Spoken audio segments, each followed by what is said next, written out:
Hello everyone and welcome back to Gathering of Gachas, the only podcast that focuses exclusively on the games your parents don't want you to play. I'm Galen, the sound guy Firestone. I'm Ranakel, the Ranakel. And I'm Dez, and today we actually have a very special guest with us. We have Geisterfuchs.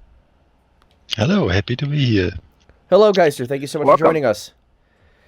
Thank you very much. Your knowledge on many games will no doubt be invaluable for this episode to follow.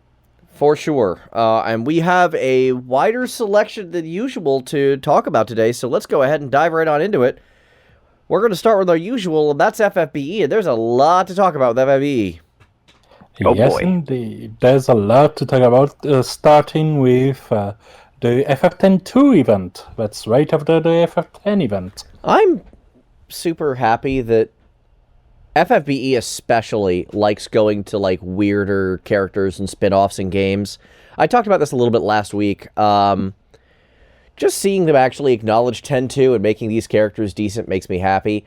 It's a bit not just decent. We'll come back to that, but yeah. It's a bit of a shame that Yuna isn't CG like spoiler for JP like Sarah from 13-2 is, but I'll take what I can get. Absolutely. It's a lovely game that's very particular, very different from its predecessor. Yes. But I think it deserves some loves, and the game certainly gives it to it. I don't want to make it sound like I'm a huge fan of either of the FF10 games, but I've said before, I actually do, however, slightly prefer FF10-2 over FF10 Prime. Now then, let's move on to the event itself. Let's do it.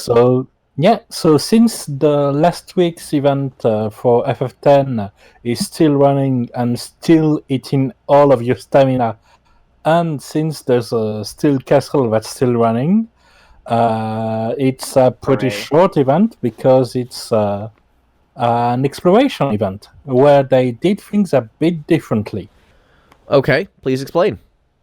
Well, there's a story stage before you actually do the exploration.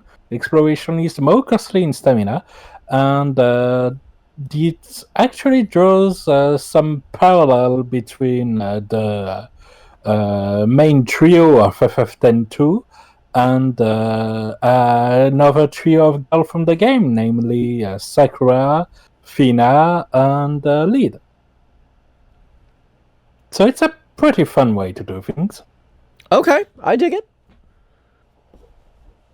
Okay, so how it works is that you've got an exploration that's partly different every time well, not every time, but you can go through 3 variations of the exploration with 3 different paths, depending on the day you're taking in the map. The last 2 days of the event, all 3 paths are opened. Interesting. And without that, it's one path or the other. And from the paths, you get the base item, like Yuna's dress, Rikku's bandana, or Warrior Paine's guys, and the recipe for the enhancement. And you get the enhancement material, which is amber, every time you run in the dungeon. And I was actually about to ask about that. Yeah, and you can also trade some of that material for Trust Mogul for the characters, or for a ribbon. Just in case you need one. That sounds like a player. really cool event. Yeah, that's an interesting variation on an exploration event. I'm actually pretty happy with what I've just heard. Yeah. And a ribbon? Those are old as hell, but pretty much always useful, even now. Yeah. I mean, for new players, it's absolutely great. Absolutely. Oh, for new players, it's vital. Yeah. It's just that for older players, there's an increasing amount of items that are ribbons, but also something cooler. Right. Yes. The latest of which being Lilizette's STMR, which I finally got to fuse because the FF11 is over. Exactly. So many summons for this one. Oof. Anyway,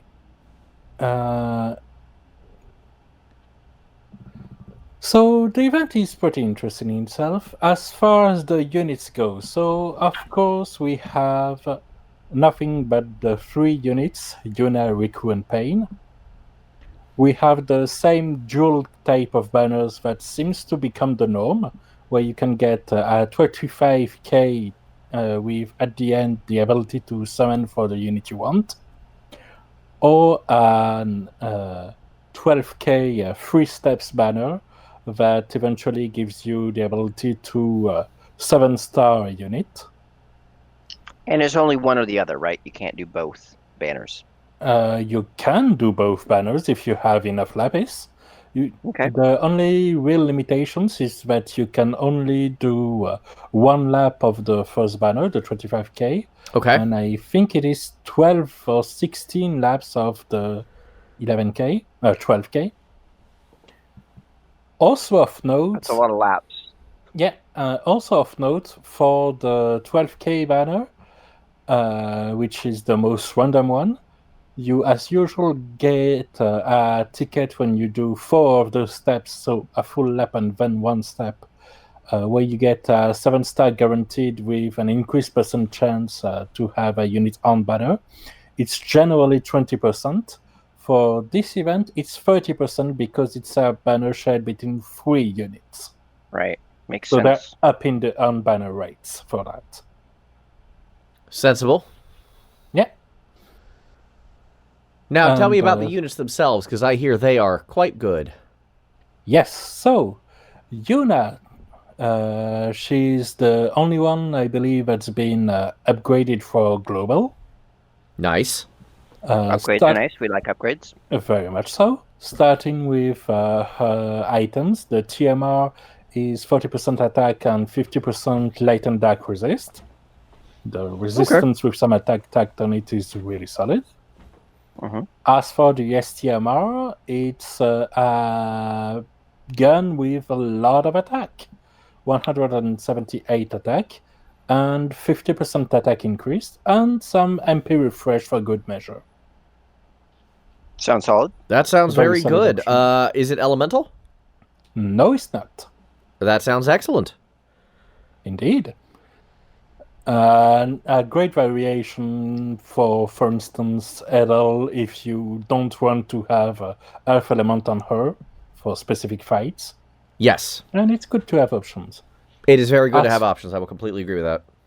As far as her exclusive equipment you get as part of the event, Gunner Yuna's Dress Plus is a 40 attack clove item with 24 in defense and spirit, which also have 5% MP refresh and 50% undead killer. Wow, that's not quite STMR quality, but it's getting there. Yeah, they're all pretty much at that level where it's right below STMR quality for time-limited equipment that's basically free as part of the event.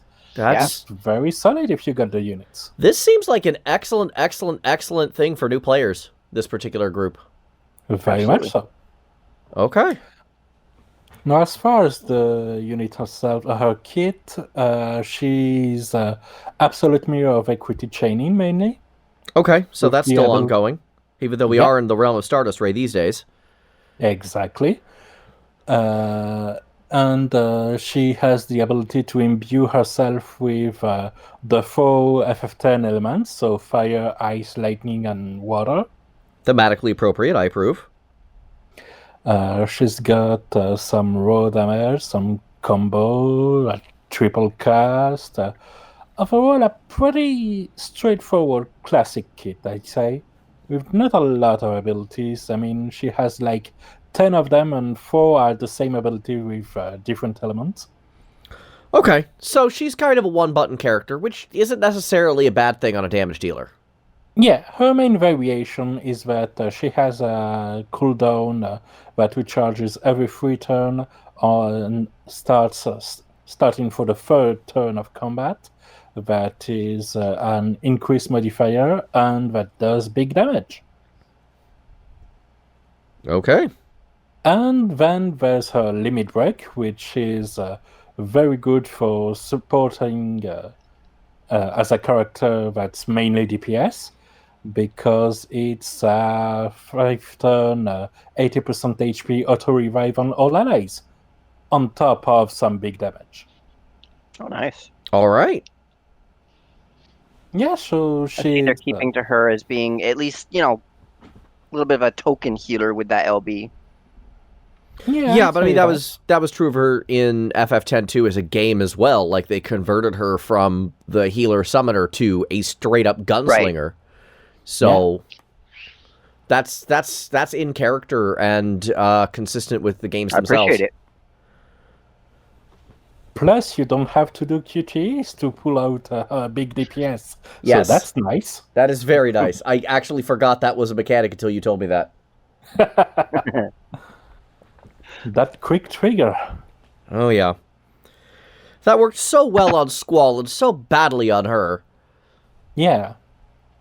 But yeah, her modifiers mostly got upgraded a fair bit. And she's solid. Nothing exceptional or meta-breaking, but the many element gives her pretty solid adaptability. She gets a couple turns to properly set up, but after that, she's very solid, both for her supporting abilities, which I can see being very useful as part of some trials where your healer is tied up, and just to smash face. Fair enough. Sounds like it. Rikku now, arguably the big prize of this banner. Yeah, I heard she is an absolutely terrifying support unit. Indeed.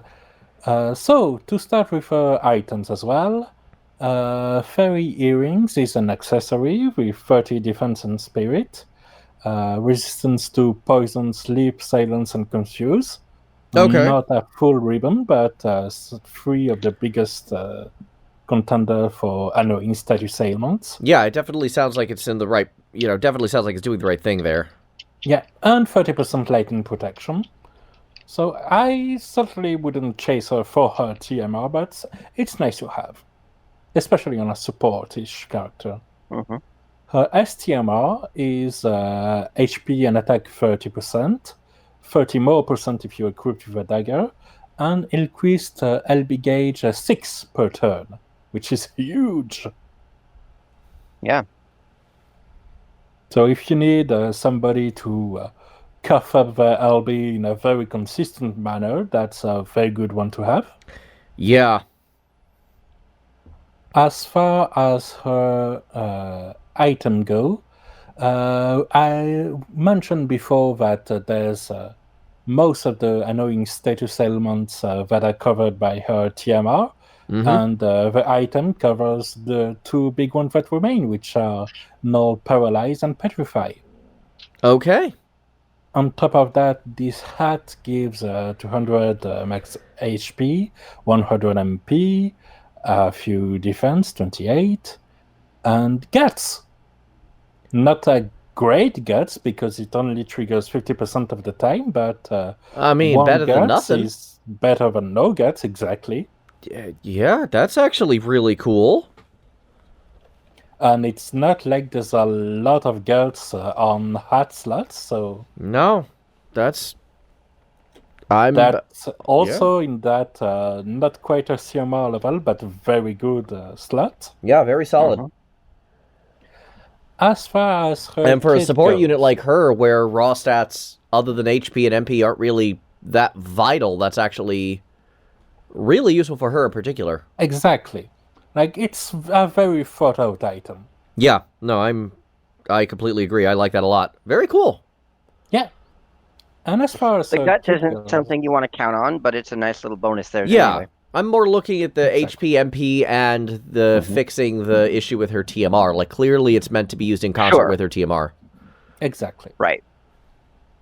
And then having the Guts on top is just a nice little bonus.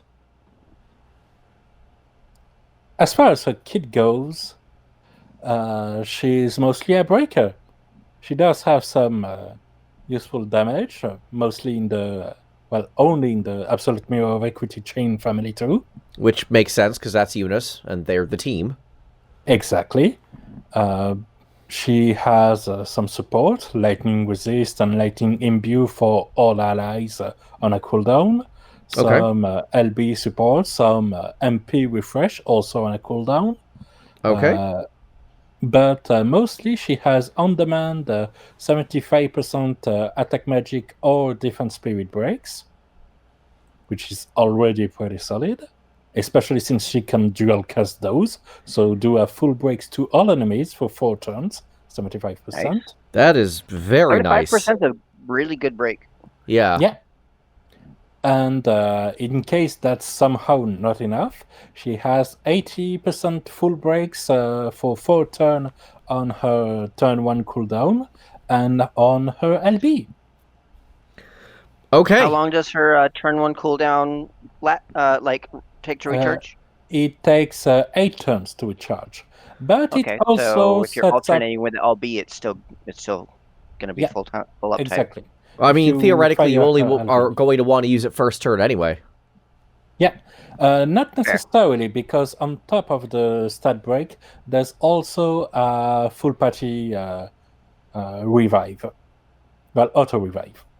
That's on brand for her. Like that's kind of Riku's whole thing back when she was just a 4-star, one of the best 4-stars in the game. So exactly.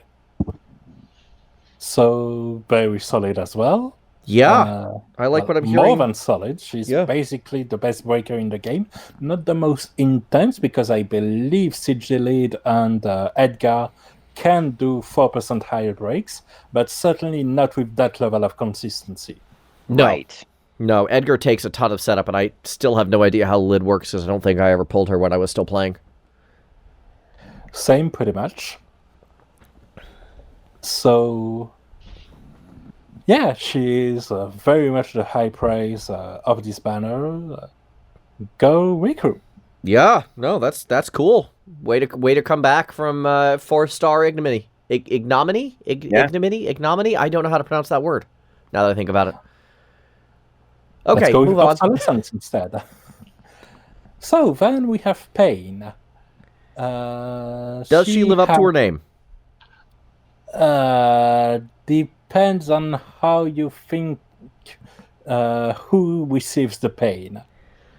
She's certainly not the biggest prize of this banner. Usable, but not on the level of the other two.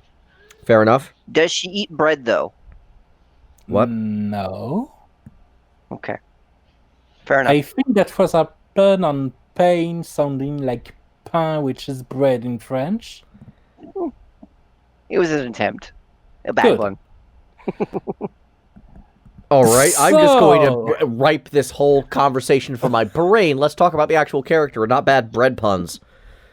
Okay, so her item, her TMR, is an accessory with some small defensive stats and immunity to blind, paralyze, confuse, and disease. Okay. And also a 30% attack and some tiny heal that I wonder why they're here. As far as her STMR goes, it's a great sword with 176 attack and 40% resist to fire, ice, lighting, and water. Big resist for a weapon. Yeah. That is a big resist for a weapon. Something that's great for a tank in particular. Which she is not, by the way. Yeah, that seems like, cool tank weapon. Totally can't tank. All right, well, that's helpful. Exactly. Also, it's single-handed. That's good. Again, Yes. for tanks. Yes. Mm-hmm. If it's single-handed, then what does Paine do? Because she only ever had the one sword. You think she'd be a double-hander? Yeah, she is. That's the problem. I'm seeing a Cool. whole lot of incorrect choices here so far. Yeah, But keep going. Which is odd, given how utterly correct the choices were for the two other characters. Yeah, everything else seemed so good, and then Paine happened, which honestly is a pretty good explanation of FF10 too as well. Fair. Okay, so at least her exclusive equipment is good. It's close, it's 48 attack, so same as Yuna and very, very good. But instead of having a demon killer, it has a human killer. And instead of having MP refresh, it has LB gauge increase. That actually is really good. I like that a lot. Yeah, that's very solid. Now, can these units can these items for the units be equipped by anybody or only by them specifically? Only by them specifically. You can't even get them just for the stats without the additional effects. Okay. Okay, so they're old school limited gear like the FF11s or FF14 stuff. Exactly. Now, as far as the unit goes, of course, she also is mainly only chaining with Absolute Mirror of Equity. Again, makes sense. Yeah. And she has the ability to deal also the 4 FF10 elements as chaining damage. Okay. But I'm reviewing the unit again to be sure. Yeah, that's right. She can't actually imbue those elements. So she can only use them with a low modifier attack, or she has some bigger attacks, but that are non-elemental. So Which she does give her some flexibility, but basically she's relying on an outside imbue, is what I'm hearing. pretty much. Which makes or her just an elemental weapon. or just an elemental weapon. Fair enough. Yeah. She does have a cooldown that increases quite drastically her elemental attacks modifier, but that means that if she dies, she can't she can't have these attacks with high modifiers again.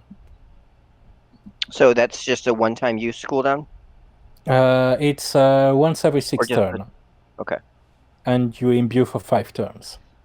Okay. Also, when you're using one of her elemental attacks, you unlock 2 additional attacks.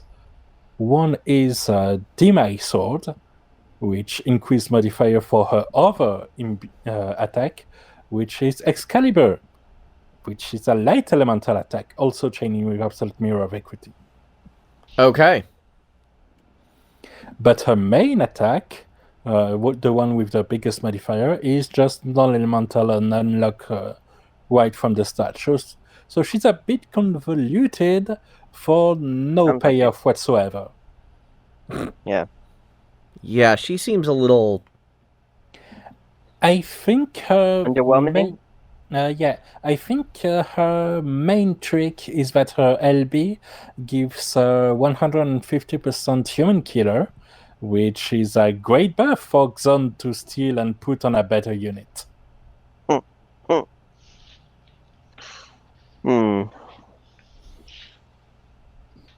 Wow. I mean, it's relevant for Dark Visions, I guess, but yeah, she's not quite on the level of the other 2.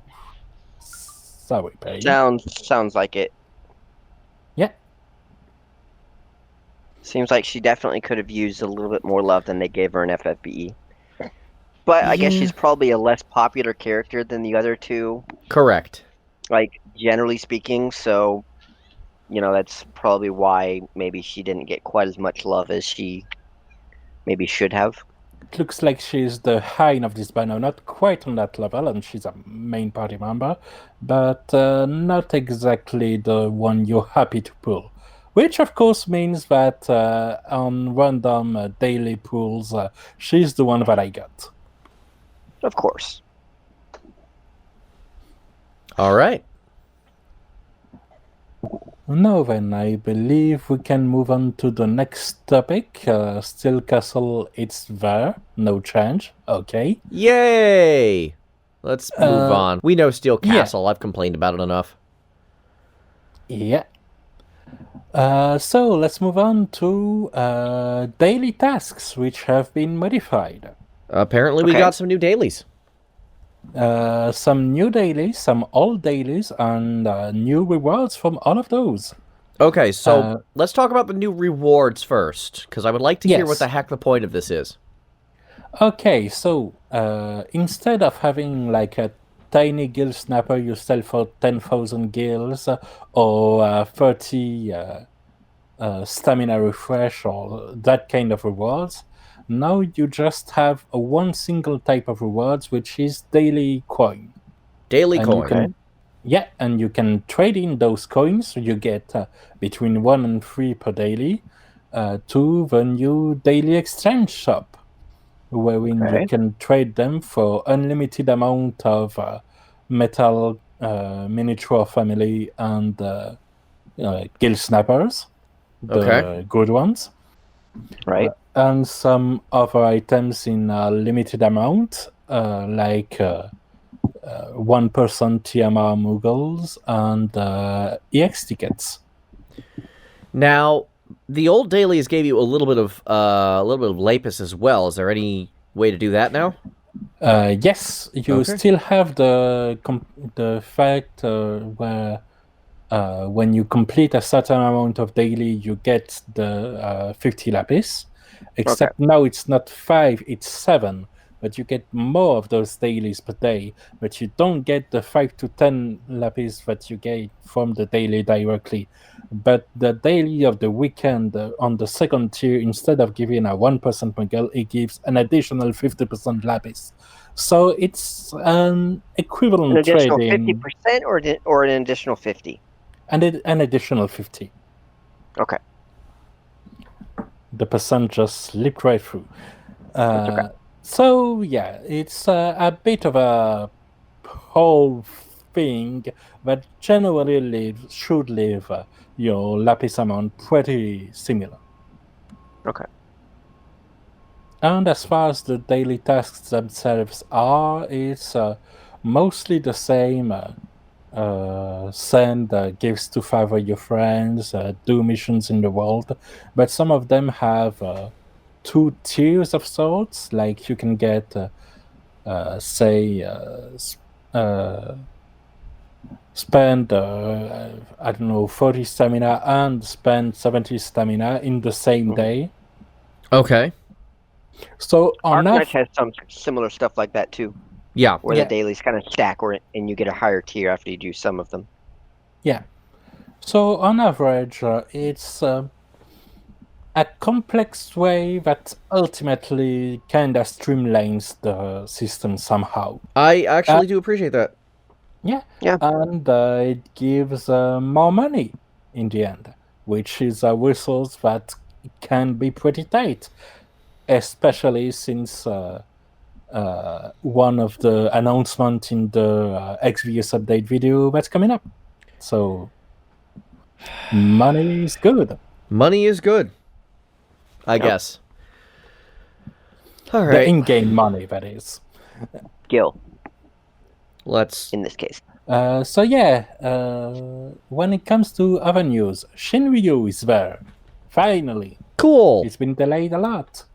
Why? He's big, he's mean, he's a dragon, and I don't know why it took so long. Also, he's a dragon, and you can dragoon him to death. That is nice. I did notice that he came out after the Dragon Killer weapon showed up that we were using on Tiamat. Yeah. So that might have been a factor.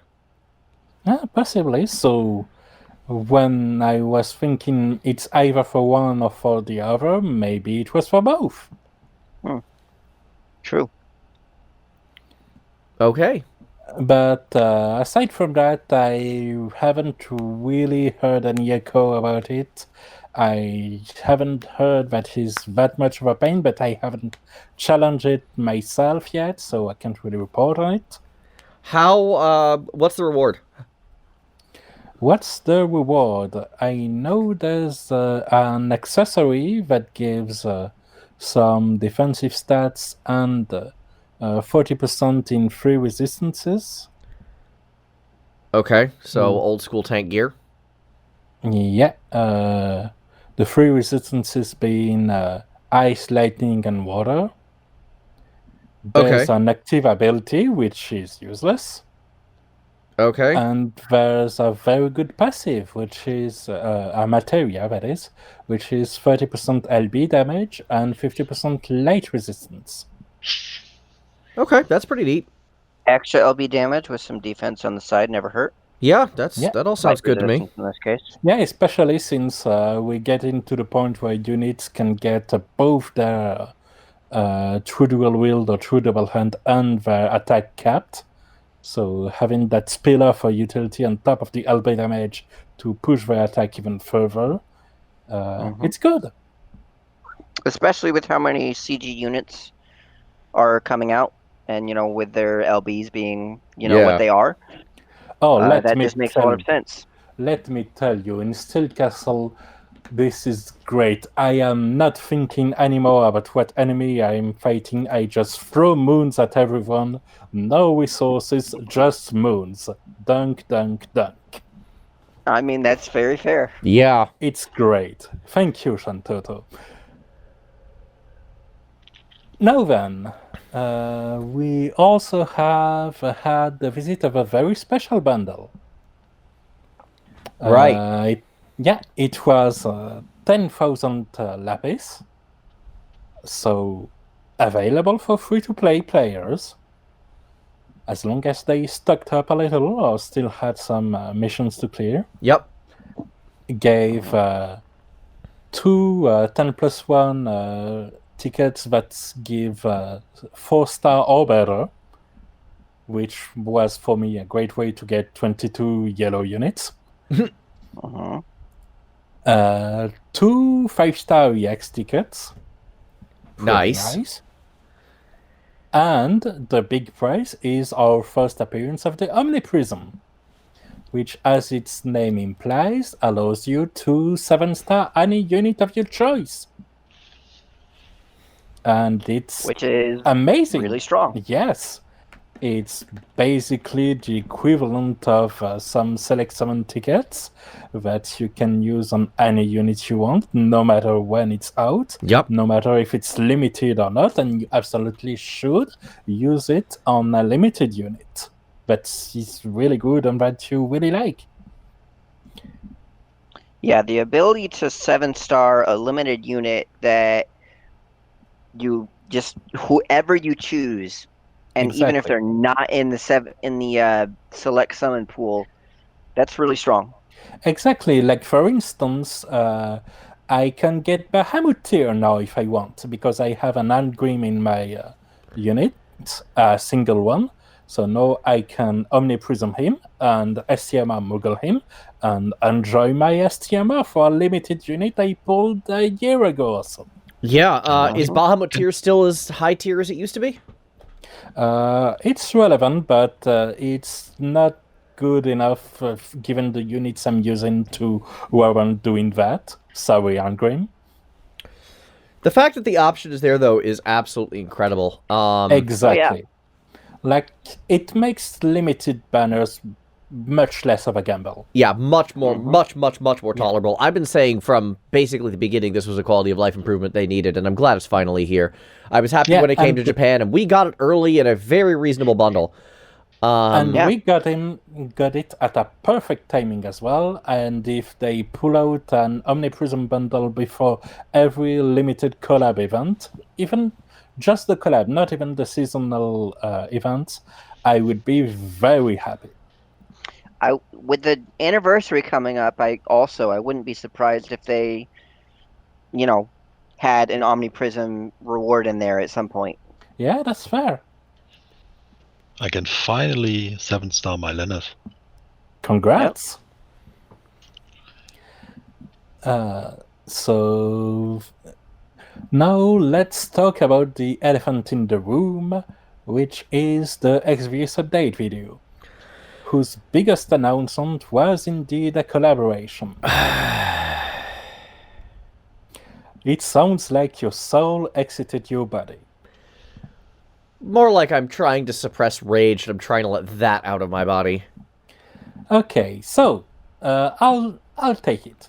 So it's the collab about Fullmetal Alchemist Brotherhood, a great anime which never got an English dub. So you get 2 banners, and Galen is dying. I'm going to pause for a moment. Damn it, Rana. I wasn't expecting you to go full on this never happened. Good on you. Oh. Sounds Thank like you for a deal. that. I needed that. I was not expecting that. Thank you. My pleasure. So, the Fullmetal Alchemist Brotherhood Collab is going to be in 2 parts, each with a banner with 2 units. We're starting with Edward and Alphonse Alric. The details will cover that when the events roll through, because we still need materials to discuss in the next podcast to come. But the short of it is that Edward Alric is a physical attacker with several elements to imbue, and he's pretty solid but not meta-breaking, which is the level at which every unit seems to be. And so Alphonse is a physical tank with a focus on self-barriers. Okay. Then the next week we have King Bradley, which is a global original unit with lightning element as his focus. And we have Roy Mustang, which is basically a Regina, but magical and for fire. Yeah, if it was some other element, that would be just hilarious. But no, fire is just about all they could get away with. Yeah. And that allows him to be basically even closer a variation to the incoming Sakura of the Delta Star, which will be exactly that, but for lightning. So if you absolutely want a Regina-like character that's magical, you can play it safe and not bet on a time-limited unit, because even with the Omniprism, they're still time-limited unit. Especially given one quirk that wasn't really mentioned but was displayed in the video, which is that they still use the exact same banner types as we have lately, so the 25 lap and the 12k short laps. But on the 12k laps, the cost to have a Prism to 7-star unit is 2 laps, not a single one. Oh, interesting. Yeah. Okay. So they're encouraging hard pulling, but because of how popular the franchise and the anime is, that doesn't really surprise me. Yeah, it plays the card of time-limited units for collabs being something extra. Right. Which it kind of is, and that increase in rarity is... I mean, it stings a little, but it feels reasonable to me. Like, it's not something like absolutely needing to cash up some money hardcore, especially given the Omniprism we've just had. Yeah, I think that's also quite a big factor, is the presence of that Omniprism. Yeah, that and the fact that the 25k banner, which lets you pick any unit you want guaranteed, is unchanged. Yeah, alright. So yeah, this sounds... yeah, I don't mind this so much. The cost may be up, but it's not, like, devastating. Yeah. That's within reasonable parameters. Yeah. And again, especially since that Omniprism is right there, it only costs 10, as opposed to 24. So I'm like, alright. Yeah. Yeah, like, without that, I probably wouldn't even look at this banner. With that, I might, at the very least, do the dailies. Have a little bit of a drip feed, and if I get someone, great. They won't necessarily be completely useless. And, of course, talking about useless characters, we have 4 and 3-star characters. Namely, Riza Hawkeye and Winry Rugwell. They exist. They exist. Yes. They're blonde. Hooray, blondes. And until we get 4 and 3-star event trials, it's all they're going to do. Do they have anything resembling decent TMRs? Let me check real quick based on the JP data, which I believe is unchanged for these ones. Oh yeah, they're unchanged from JP except King Bradley, which is a new unit, and Roy Mustang, which is some modifier buffs. Okay. Let's see. So Razor has 25% MP, 40% again mastery, and Sure. Winry has a completely useless accessory. 18 attack, 20 defense. That is completely pointless. Exactly. Yeah, pretty much. Fun. Yeah. So the collab will be there. We'll talk more about it and the units and the event in detail when we get to that. Fair enough. But hey, Moving it's a on thing that to- exists. Exactly. So there were other things that were mentioned in the update video, mostly through an actually detailed roadmap for the 2 coming months. That's Okay. okay. We like communication. Yeah. That's pretty surprising and not the only mark of good communication. So we're going to have new trials coming. We like those. We're going to have Dark Visions coming next month. No one has yet to explain to me exactly what the heck that actually is. Well, it's apparently some kind of a grind, but also a raw power focused event where you can get STMRT weaponry. Yeah. I believe it's also like something of a whale thing. Not entirely, though. I don't know. Yeah. We also have some special campaigns coming up right during the FMA event, namely the Chamber of the Big Nice Rewards, whose name I forgot, and most relevantly, the return of the Amazing Enhancement. So, time to fuse captures again, just in case you're stuck one low. But why would you use those captures for, you ask? Well, it turns out they also confirmed in the Q&A corner that expert missions are actually coming. And they're coming. Didn't they not do those and replace only those like with something a year else? and a half late. Exactly. Yeah, no, they still weren't up, and they will be. They clarified we plan to have them up unless there's some big developments. I much prefer that kind of a situation where they have plans, but it can change to the usual complete silence. Yes. So yeah, But yeah, overall, only like a year and a half late. yeah. I wonder if they'll be updating the values Probably. or any of the rewards. Indeed. But at least it's good to know that having spent 3 million additional guilds for every time I grabbed an STMR is going to finally pay off. There you go.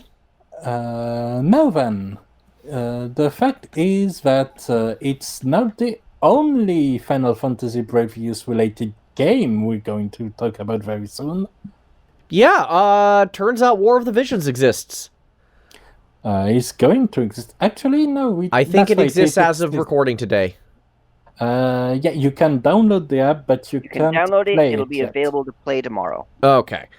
Well, Yep. other than it exists, we don't really have a whole lot of data on it. I'm just going to come out ahead of this in advance because of my relationship with the Final Fantasy franchise and how monetized Gumi's games do tend to be. I am not going to be playing this one. I believe it would be unsafe for my mental health to play, so I'm not going to be in a first-hand position to do much about it. Hopefully, one of the others here will be playing it and will be able to talk about it. I will play it at the very least at the start. I am reasonably hyped for it. It has the Shadowbringer's Ishtola, which is enough to draw me in. Yeah. And it's I've played a little of Alchemist Code, and the main reason I quit wasn't because of the gameplay. It was because the scenario was both cliche and stupid. Gumi has had Story is problems. important in these games. It is, and Yeah. Gumi has kind of had problems with that. They do a lot of cliched stuff. They have great moments, but generally speaking, they never knocked it out of the park. Yeah, and this one just didn't have enough of a first impression, but left enough of good memories, and yeah, it just didn't draw me in enough. But I have hopes for World of Visions, if only to finally learn what's the damn deal about Veritas of the Frost. Yeah, apparently he's in that game. Yeah. And is some weird version of Gilgamesh. And is one of the best units you can pull at the start. Yeah. Cool. And interestingly, it eventually reaches FFBE, at least it did in JP, the main FFBE, that is. We're just going to refer to World of Visions as World of Vision, not FFBE War of the Visions. Yeah, it's Fair. easier to stick with that. Yeah, so it's going to join FFBE eventually, but not right at launch, because I doubt they're going to do 2 crossover in a row. That would be complete madness. Cough, Valkyrie Anatomia, cough. We'll come back to that later. I don't know. In the video, they said collaborations. Oh, yes. Okay, how does summoning work in that game? Because I've seen pictures of, like, weapon tickets, but do you pull for weapons or characters?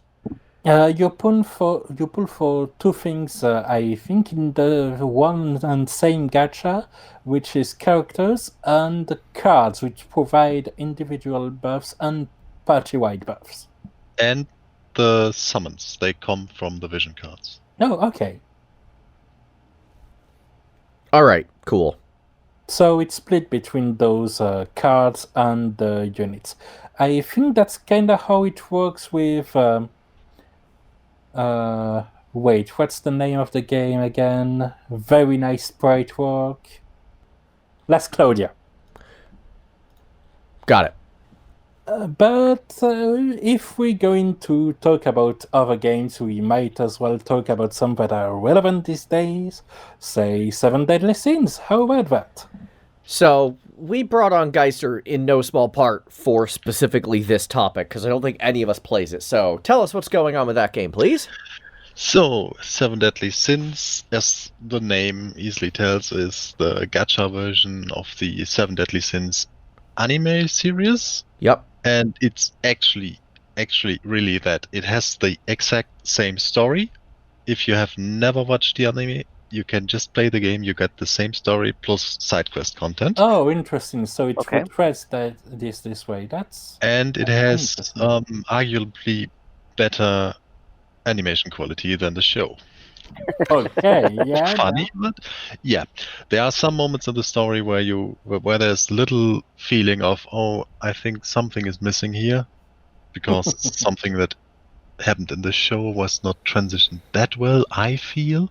But I Okay. also didn't watch the show until after I played the game, so Well, that's- immediately the thing I'm thinking about, and for once I'm going to make a Savage Warriors reference, because that reminds me exactly of Arslan Warriors, which did the same thing from the better animation quality to the occasionally awkward transition between the gameplay part and literally the anime. good things about 7 Deadly Sins is that it is a very, very free-to-play friendly game. That's always nice. While you play the story, most of the units you need for what is to come, you get through the story, and they actually don't suck. In okay. many cases are really good. You get a ton of resources at the start to summon, to do other things.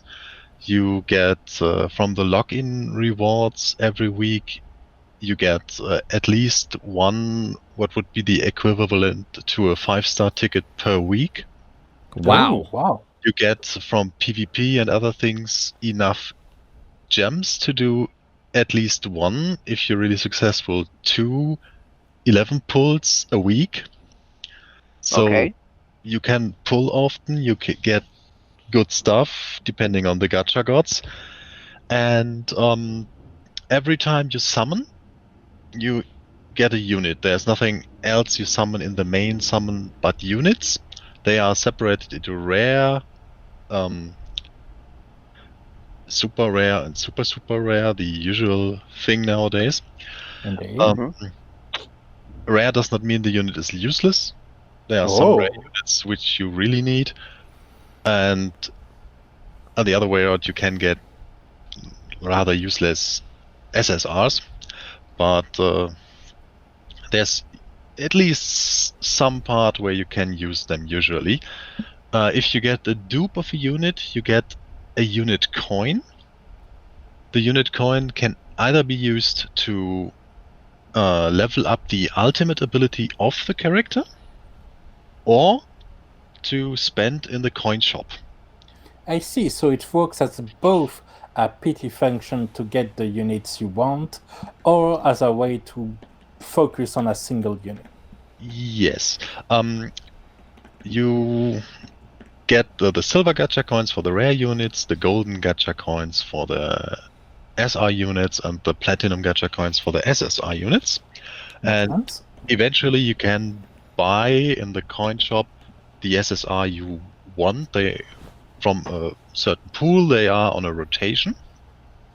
Okay. So you can either buy the one you want, or you wait until it is on rotation to save a few coins, because they are then on a discount, which you should do, because those coins saved can add up.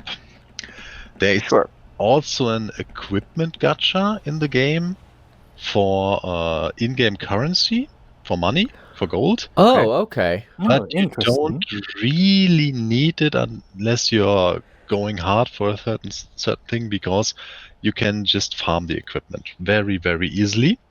Okay. And the game has a stamina system to run your areas. And you can buy stamina pots either from the silver coins you get for units, and as I said, you summon often. You have tons of those coins, and it's not very easy to run out of stamina unless you really play all day. You get stamina also from friendship coins. Every time you use a friendship unit, or a your unit is used by a friend, you get friendship coins, and they really add up. I use mine 2 times a day because the storage is full of them. I am liking literally everything I'm hearing so far. Yeah, Yeah. this sounds pretty good. The battle system is turn-based. You have a team of 3 units with a 4th unit that can confer its passive bonus and comes in if one of your units dies. And each unit gets also an association unit, what they call. It's a sub-unit that gives bonuses. You can put any unit as an association unit, but certain units give bigger bonuses, or even an upgraded ultimate skill, a limit break skill, depending on if the character have relations in the story. There's a symbol where you can see, oh, this unit is really good if I use it for this unit. I see. Basically, S-rank supports in Fire Emblem. Yeah, and Okay. if you have a unit that upgrades the ultimate skill, you get also an upgraded animation for the skill, because every ultimate skill has a little cutscene when it takes place. Sick. The system itself, as I said, is turn-based, but it's also a little card game, because every unit has 3 skills: the skill 1, skill 2, and the ultimate. Yeah, the skills of the units are represented by little cards. Okay. For the S1, S2, and ultimate skill, the S1 and S2 skill, if you use them, you generate points for your ultimate to come up, and if you have 5 points over your unit, you get the ultimate card. This sounds an awful lot like Fate Grand Order. I never played that, but I heard it's different. If you have 2 of the same ability cards next to each other, they form a higher version until you get the gold version, which has more effects and does more damage. Okay. And fusing these cards also gets you additional ultimate gauge, so that comes up faster. There are different ways to manipulate these cards, especially for some future units that will be released hopefully soon, that can buff up the cards in your hand or lower the cards in the enemy's hand. All right. So it's really tactical on that part too. if you play against the PvE, you don't have a timer. You can literally have the cards on your screen all day. If you are in PvP, there's a short timer of, I think, 15 seconds to make your choice, so the other doesn't wait. Makes I sense. see. So PvP is live and not like asynchronous. There is PvP. It is live. Interesting. In asterisks, because in the lower PvP you most often fight against bots. In the higher ranks you will have players, and you know when you fight against a player, not only from the name, but you see them actually shuffling their cards and doing stuff, and bots just act instantly. PvP is separated into two versions. Okay. Gearless PvP, where you only fight with your units and how you upgraded them, no gear they have, which is really fun. And then geared PvP, which is for the whales, because you get ruffle stomped. And do you get rewards from the highest from one of those leagues, or is it do you get rewards for both? Both leagues. Okay. From the gearless PvP, you get the actual summoning currency. From the geared PvP, it's currency for PvP items and stuff, and upgrade items. So what you need to do if you want to summon and collect your units, you just need to do the gearless PvP. You don't really need to do the other PvP. You can just go in there, get beaten up once per week, and get a little bit of reward if you want. Sounds fair. Now, when the game came out, it was really hype for this is the most free to play friendly game on the market. Okay. I sense a but. Yeah. There is a but. It is still true to an extent, but they deviated from the Japanese model. Uh-oh. So what I said attacked. before, the coin shop is the big thing here. Right. So, and the important aspect here are the platinum coins, the coins for the SSR units. Because there are certain units in the game, some that are already there, some that will come, hopefully. I say hopefully, because now that is in the balance. Which are the best units in the game? The coin shop units, in Japanese, they were exclusive to the coin shop. You could not summon them from the gacha. They came into the coin shop and you bought them from your dupes.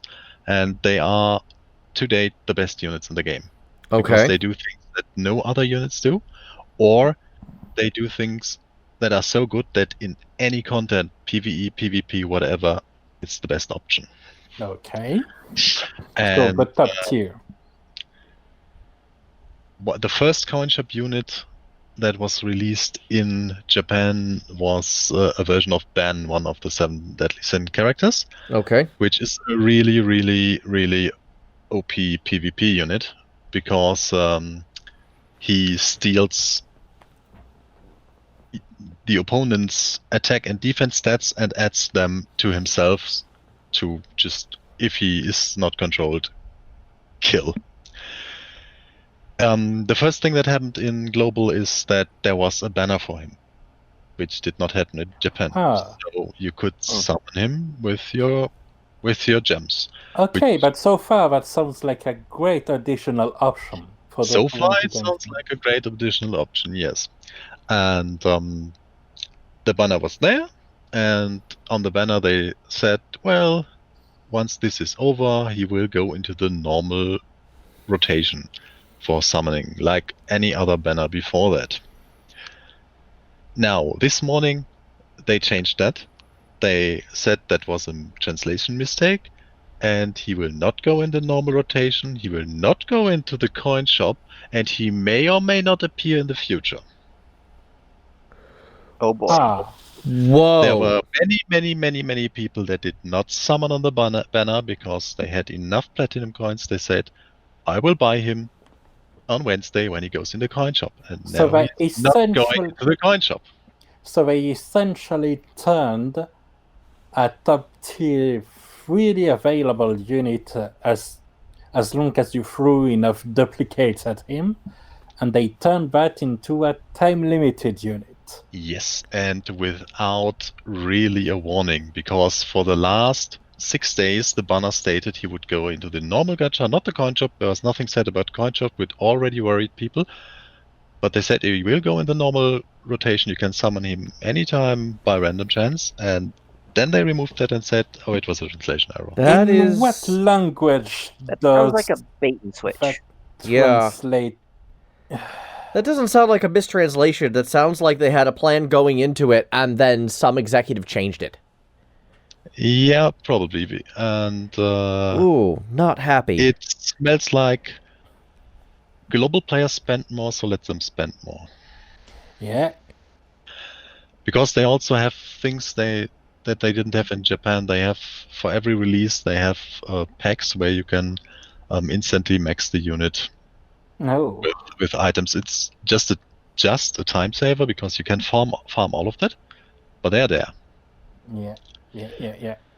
And now the coin shop is missing a unit that many people thought it was essential for their play, and they did not summon for it because they had enough dupes. So they effectively spent all those summons for the dupe coins for nothing, because they can now not buy what they want to buy.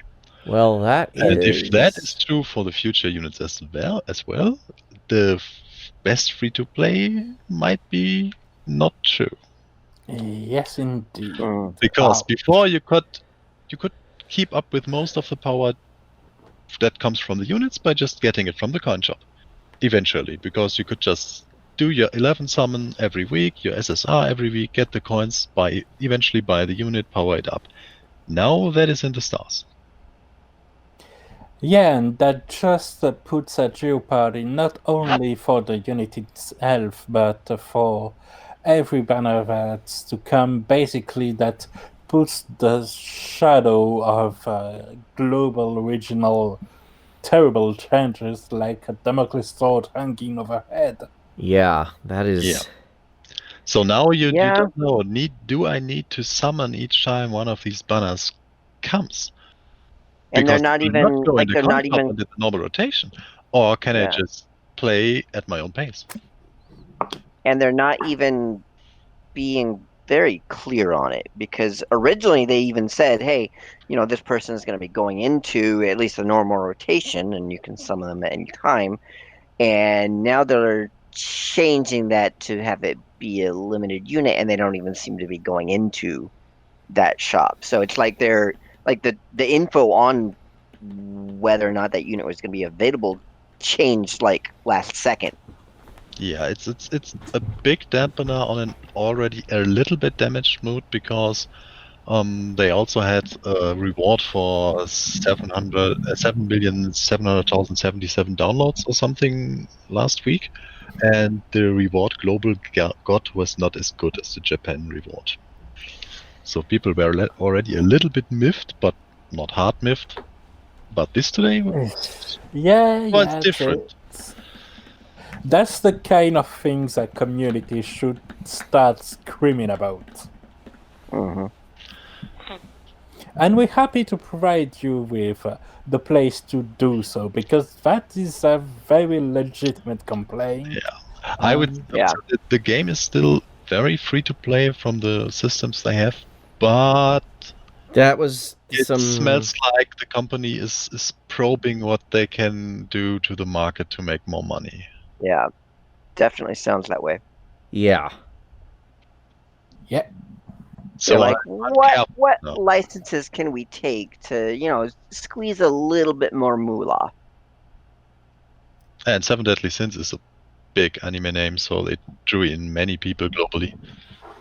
The game made quite a buck on the Play Store charts. Yeah.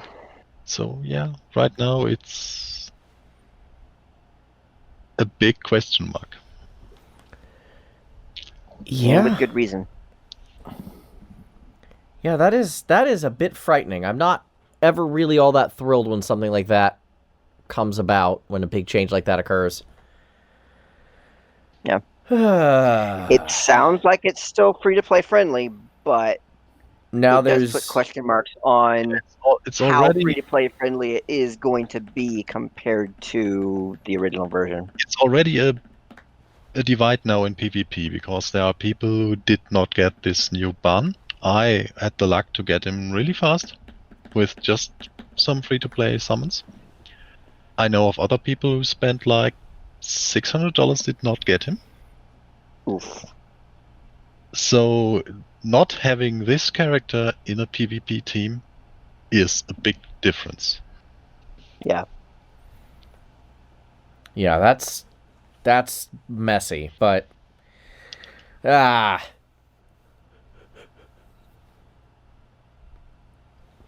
Hopefully I'm- they will change their mind, but knowing companies, not necessarily maybe all that likely. I mean, yeah, who knows? If people talk about it enough, and like that's one thing that the FFBE community has been pretty good about. They have, they've like made changes happen by speaking up, right? Yeah, Just with Reddit or other forums. from browsing So from browsing Reddit today, I have flashbacks to FFB from Yeah. a year ago because Mhm. there's those people who take out the pitchforks, and there are those who say, "Oh, you can't compare JP to global," and all the usual things. That is the worst flashback. Yeah. Yeah, and I don't personally have a point of comparison. I'm looking at the other games by the publisher, and I've heard of some of those. Marvel Future Fight, King of Fighter All-Star, and Magic Mana Strike in particular. Oh, and Lineage 2 Evolution, because it's what the ad was spammed everywhere every time I launched Nox. But I haven't really played hard or heard a lot about people that were in those games, so Yeah. I don't know if it's Definitely the something we'll typical want to move keep an for the eye on and publisher. see if they change the way that they're doing things in the future, or if it still continues to be this less free-to-play friendly version. My personal judgment is very good free-to-play game, but be careful about spending right now because if they are rewarded for what they just did, it might get worse. Exactly. That's a very solid point. Yeah, we don't want to encourage this. But, Please I mean, gacha responsibly. please gacha responsibly.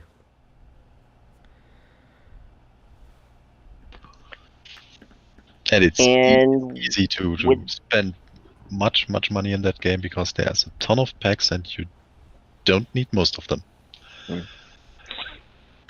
With that, do we want to move on to Arknights? Sure. Well, Let's get medical. kind of. All right, so the big news is we have a new event coming tomorrow, I think, if my Correct. event email would actually open. There it is. As time of recording, of course. As of time of recording. Correct. The March 25th. Right. March 25th, 1000 hours UTC -7, so roughly Pacific time. Yes. And we have a free operator called Flamebringer. He's a 5-star guard, and I have no idea what this guy does. He is pretty good. I mean, Grani was pretty good, and she was the last free unit we got, so I'm pretty happy with that. And then we have Magallan, not Magellan, Magallan, because there's nothing but A's in this name. And she looks like she's another Rhinelamb's drone supporter, a la Mayor, but more powerful. And she's a penguin. And apparently she's a penguin girl. Yeah, this game is very strange with the whole animal people thing. It has taken some getting used to. But, This update has many interesting units. We have Magallan with her Jones that can fulfill multiple roles. yep. We have Firebringer, which is a really strong, if odd, a melee unit, and He we looks strong. have Executor, which is a shotgun sniper, which has really limited range, but does his damage AoE and very fast. I think he kills a lot. I like the combination of shotgun sniper, personally. Yeah, Sniper is the shotgun- class in this game. Sniper Of is. course. It's funny because my best sniper technically is not even a sniper. If I need to hit something on the other side of the planet, generally speaking, I'm going to put Ifrit out, and she's a caster. So the name sniper isn't necessarily indicative of the actual job description, because I have several snipers who have fairly short range, but do other things, and a caster who has what I can base describe as a sniper flamethrower. Yeah, so basically, some snipers are snipers the same way Fate's Gilgamesh is an archer. Correct. Good comparison. Good comparison. We appreciate that here. This event is going to be operating a little differently than the first one. The first one had event currency you farmed, and then you had an event shop. This one just has milestone rewards. So watch out for that. Also, it looks... The event has a name. Yes, the event... Operational intelligence. Operational intelligence, thank you. Thank you. Hey, new events are cool. This is our first new event in a while. Mm-hmm. Yeah, Like, it it's sounds been- like it's an event every 2 weeks at this point, which is real slow. 2 months, more like. We haven't had Grani's event. That was about 2 months ago. I'm out of coffee.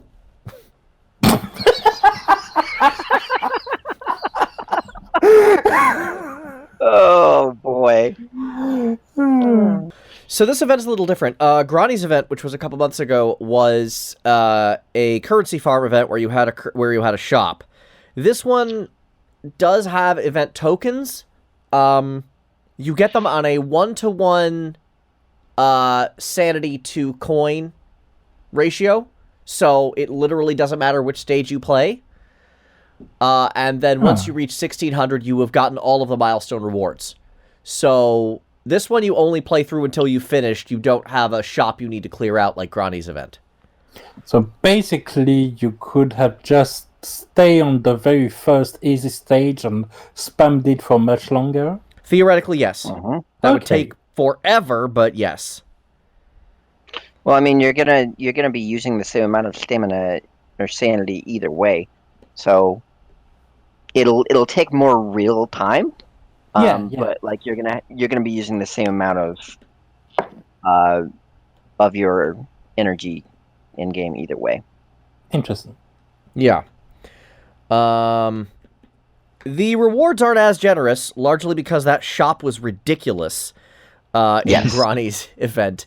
There's still some solid stuff on here, but generally speaking, you're not going to get nearly as much. And I think they actually communicated about how that shop was a one-time thing. Yes, they did. That is correct. Which makes the downgrade not a surprise. And Yep. we don't like surprises, especially the bad ones. So, yay. Yeah. Arknights continuing to this do event- things right. Mm-hmm. This event does go for 2 weeks instead of the. Or was it 1 week on Grannies? No, I guess it was 2 weeks still. No, it was 2 weeks, because we had the second Yeah. week that gave us the... The challenge stages. Yep. But yeah, so it goes for 2 weeks. So, people shouldn't have any issue as far as getting all of the rewards on it. As long as you stay on top of, completing stuff and using your sanity. Well, if you don't refresh or spend your potions, you will need the whole 2 weeks. Yeah, so you're going to want to do things with that when you can. Yep. But pretty much you're going to be using your sanity every day, hopefully, anyway. And they often do give like some potions, whether for the weekly rewards or for other things. So, Or Yeah, as they- compensation, apparently. they're usually generous with potions and sanity in events, so I kinda hope and expect that we get daily sanity again. That would be nice. I'm hoping that as well. That would be nice. It makes such a They have big yet to difference how announce much you that. can do in this game. Yes. Yeah, they have yet to announce it, but then again, it's not as... It's not as rough as it was for Grani's event. Grani's event, you really needed it to clear out the shop. Yeah. Yeah, and in a way, a smaller shop, sure, it means less rewards, but also less farms, so Yep. that's kind of Unless nice you're- in this way. Unless you're crazy and clear the granny shop in, I think, 4 days like me. Yeah, but you're special. You're special when it comes Very to this fair. game. How many E2s do you have? I think 21 now. Why? Yeah, I'm working Good lord. hard, and I'm working on my 8th, and you're just like... I have 6, but I've only been doing 6 stars. Yeah. Yeah, that's just another level. By the way, I was curious on that level. If it's not too indiscreet, if you don't want to answer, that's entirely fine. But we've known about the way Galen spends or a little on this game, and that's it. $11. Yeah, on your end, are you more on the free-to-play side or not? I, generally speaking, for gacha games, I would say I'm a dolphin. Okay. And I have a monthly budget, which I spend for any of my gacha games. Okay. And in the month where Arknights released, it was only spent on Arknights. And I have used up the original Prime I got from that now. I see. All right. Interesting. So Thank you. I would say I don't know the conversion rate, but I would say about $250, Okay. maybe. Good to Okay. know. Good to know. Because I wanted all the costumes, skins. I see. So that's where a lot of the money went. Yeah, skins are expensive. Yeah, that's what Yes, it they sounded like. Honestly, I'm kind of fine if the skin is the money-making part of the game. I'm Yeah. very much in agreement on that score. Especially when it seems like the skins will probably be re-released later for cheaper. Yeah, I've heard that as well. Then people who don't spend as much on the game can still potentially pick up those skins. Interesting. But yeah, do the event, get your rewards, get your free 5-star unit. Firebringer. No relation with Fire Eater, I assume. No, but again, Fire Eater is a nickname. Firebringer is this guy's Of course. actual name. And I Yeah. was just pointing at this nickname. Yeah. Because I actually- still can't deal with it. Well, her name is F Eater, and I'm like, Iron Eater sounds Capital F, weird and capital E. silly and a bad pun. It kind of sounds like the way you'd shorten an ability's name if you only had a limited number of characters because you having a game on the Nintendo Yeah, Entertainment System. Character limits. Yeah.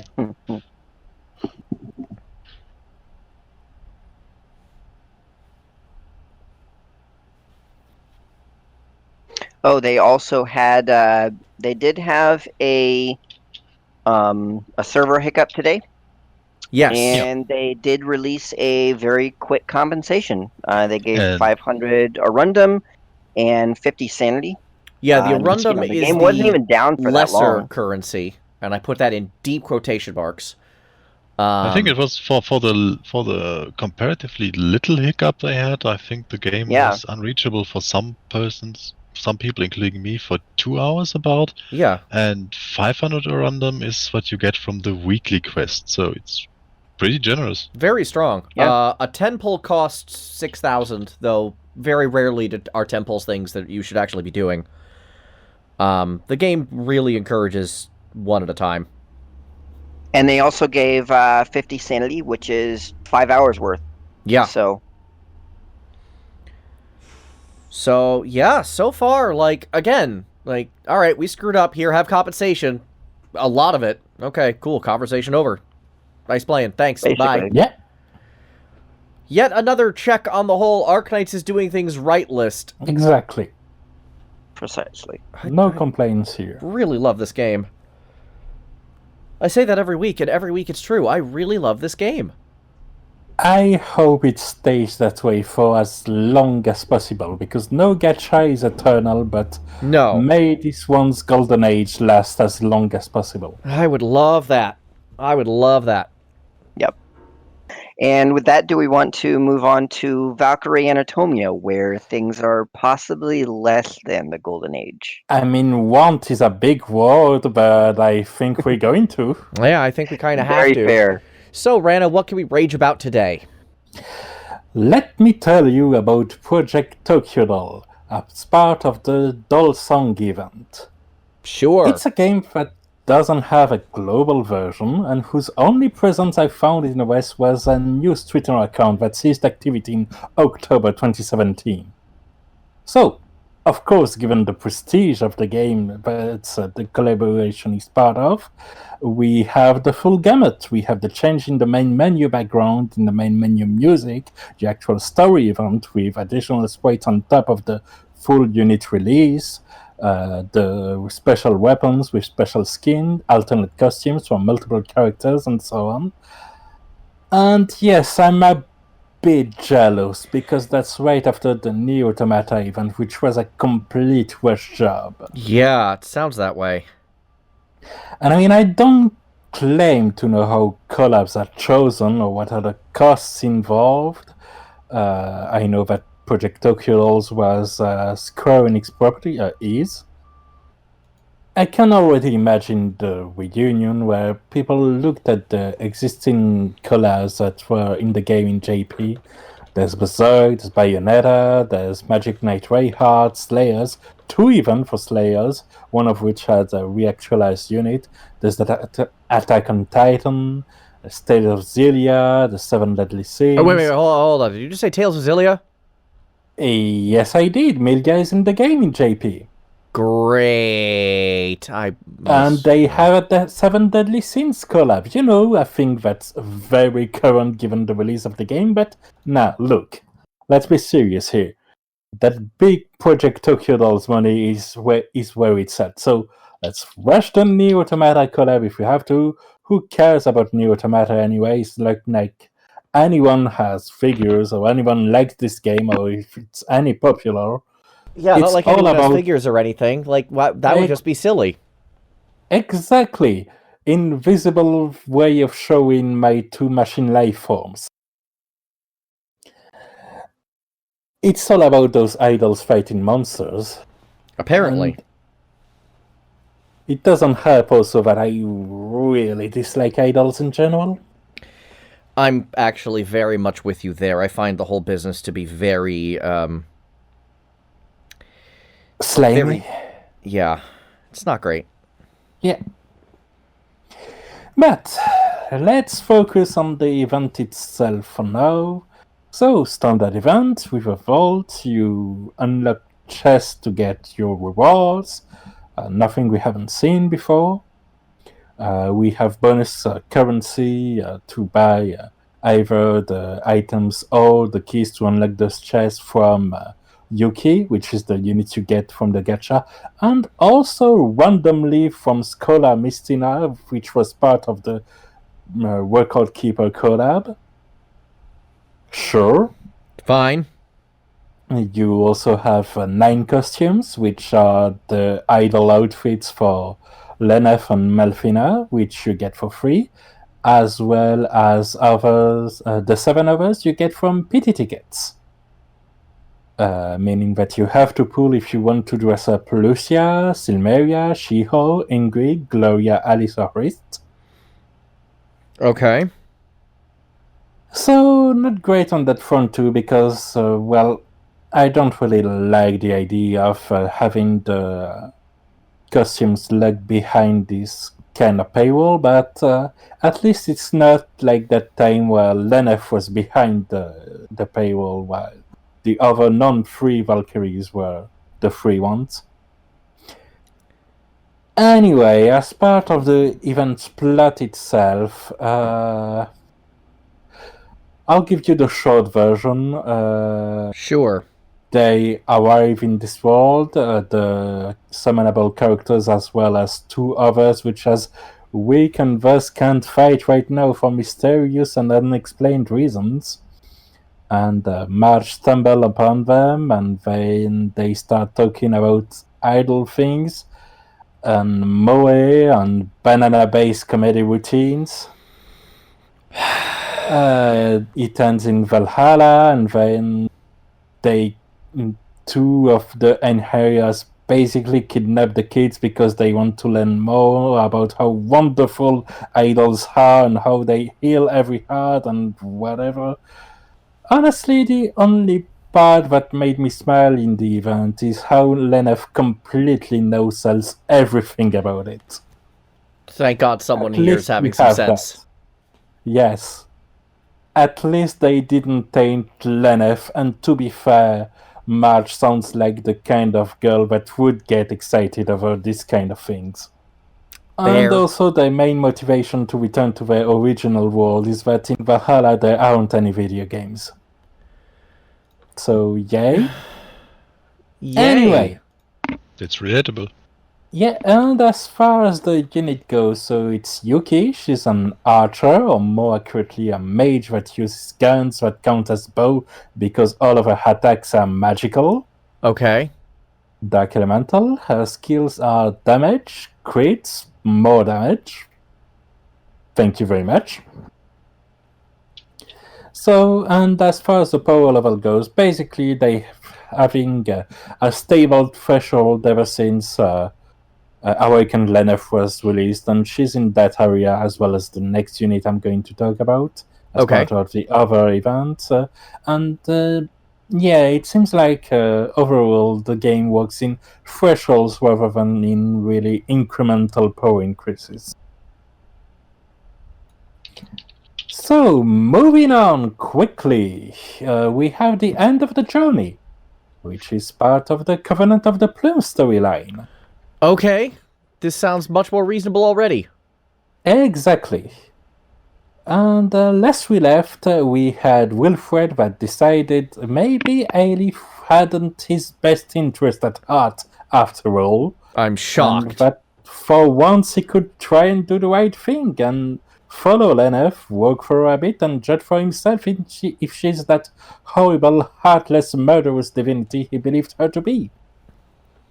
So, they're doing some work together, they're killing some presents, and then they feel a familiar presence. That presence is none other than Freya. And she's coming to basically tell, I'm taking him with me, he's going to be judged for his sins.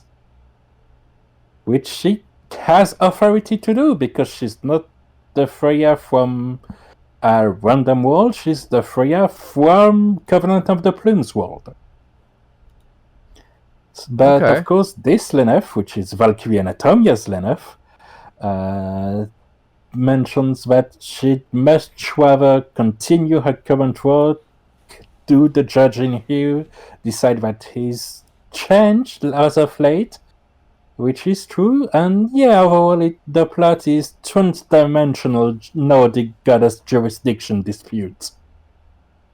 I'm kind of okay with it. Okay, alright, you know what? Cool. Yeah.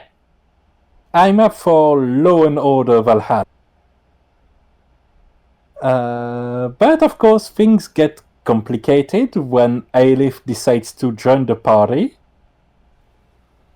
And to come with reinforcements. We haven't seen the reinforcements yet, but the implication seems to be that we're going to have a part 2 of this event where we're going to have Hell directly involved.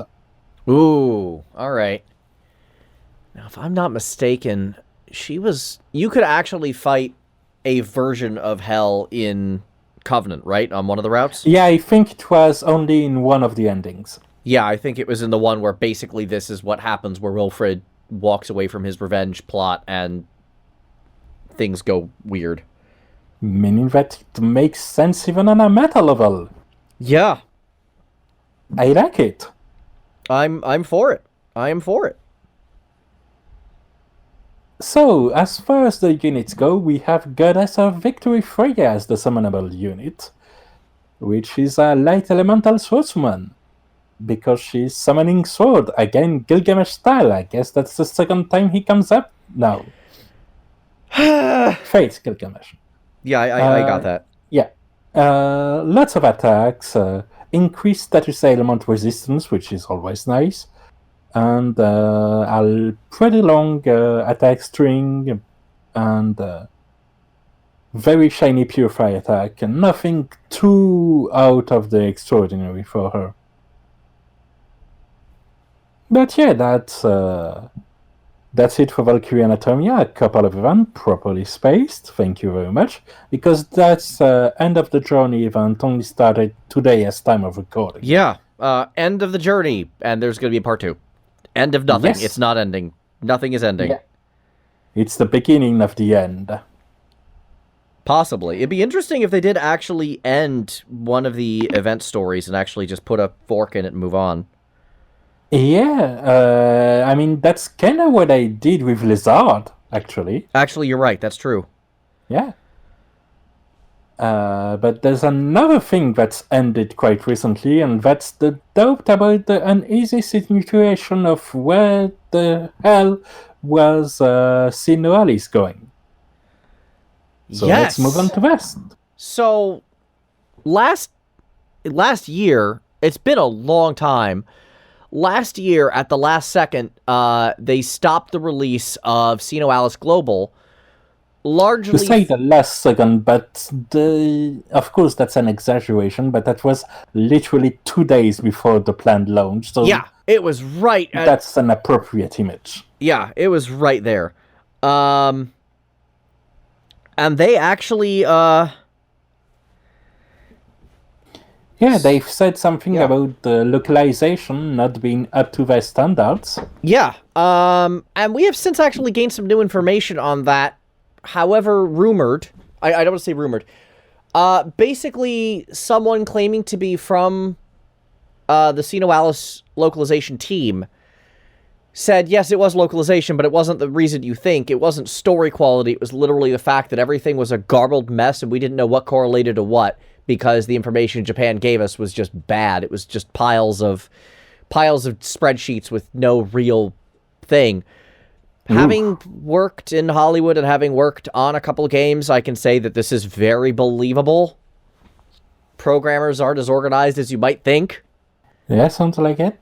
I mean, it was a bit of a mystery, so having this bit of insight certainly helps. Yeah. No. That was a very strange thing, especially given how sudden it was. Yeah. And how a complete radio silence we had after the fact. Right. Well, there's finally been an update to this. And that is, a couple of days ago, as of recording, they finally made an announcement that Nexon was no longer publishing the game, that they will be releasing globally through their development company, the same people who handle it through Japan as well. And most importantly, July 1st, we have a new release date. It's official. It was in 100 days as type of announcement. Yep. Wow, this is a game that's actually going to possibly exist again. On top of that... Unlike Final Fantasy VII Remake, which will never exist, which will never exist, thank you. Exact same joke. Oh my god, I appreciate you guys so much today. It was right there. It was right there. It was right there. So, this is actually really exciting. it seems like it might actually be happening this time. Yeah, and honestly, it leaves out the biggest doubt factor I had in my mind, because Nexon has done monetization things in the past. Yeah, I'm mostly familiar with Nexon, as I said last time we talked about Sino Alice, from their MMO side of things. Yeah, same. From Maple Story was the first, I believe, Nexon game I played. I believe mine was Shia Nexon, or was it something else? They had a bigger game that I played of theirs for a while. And to be fair, they have a lot of games. They do. I was on an MMO kick for a couple years where I was playing like all sorts of things from Perfect World, from Nexon, there was a third like group of free MMOs that I would play. So I'm pretty familiar with their whole thing. Yeah.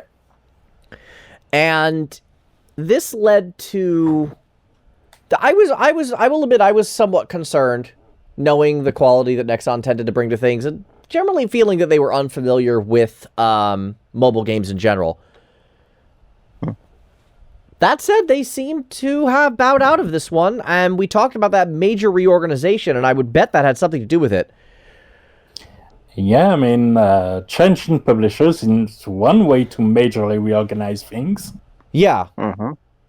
And I think this also shows that, the people behind the game are really on top of making sure they want to have the right quality and everything, and making sure that it's a good quality game that they're releasing. I mean, this is Taro Yoko we're talking about. He doesn't release garbage.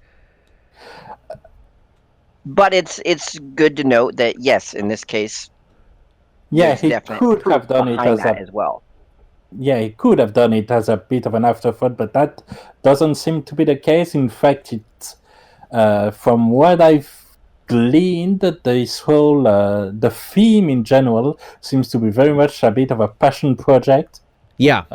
One that's still going to make big money, probably more than any other game he's worked on, including Nier. But the fun thing about that is this whole thing about dark version of fairy tales rebelling against their creators. That was the original concept for the first Nier, and that got abandoned. And now he's kind of going back to it. So clearly this is a storyline that he's actually been like serious about for a very long time. Yeah, so it's nice to see that the seriousness transfers through and shows even possibly a tighter link between the JP and global version. Yeah. Actual communication, actual consideration. That would be nice. He did say, and you got to take this with a grain of salt because this is Taro Yoko we're talking about, and we can't, he trolls everybody, but he did say one of the things he wanted to do was actually rewrite the story for global so Japan couldn't spoil us. Oh, so we could have a Gestalt Nier replicant kind of situation. Could be. I'm shrugging hard on this. I don't know how accurate that is. I know he said it, but that doesn't mean it should be taken as truth because he says things just to mess with people a lot. Yeah. But honestly, if there's even just a reskinned unit that has a different kind of look that more corresponds to the twisted fairy tale interpretation of a Western version of this or that story, that would be pretty cool. Yeah. No, I'm. But of course, at this point, that's just speculation, guesses, and wild dreams.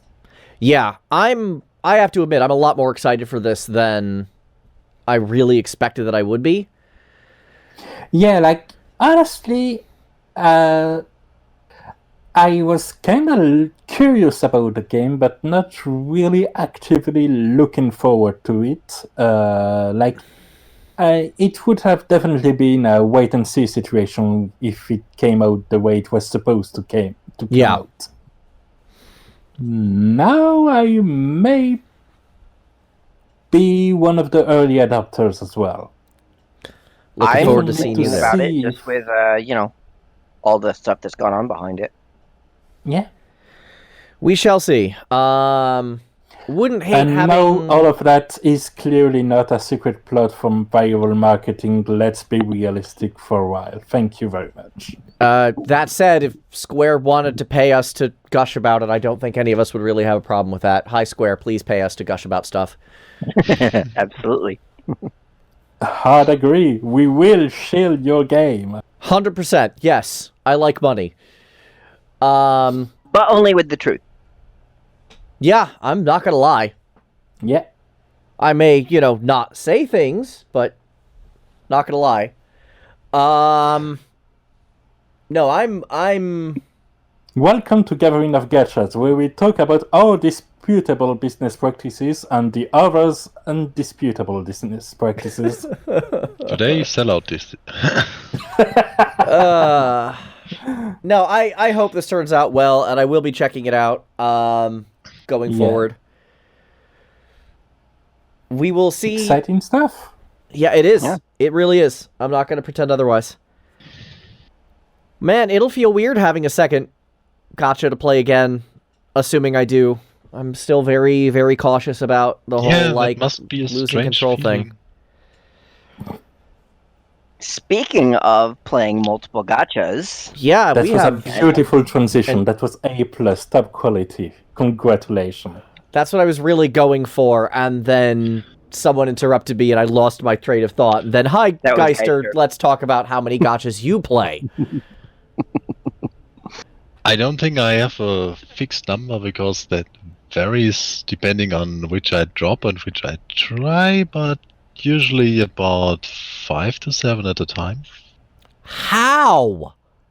I mean, we have part of our response in a screenshot we were spent, where we have a tablet on the right playing Arknights, and a computer screen on the left playing, I believe it's 7 Deadly Sins, Decidar Opera Omnia, and... Epic 7. what?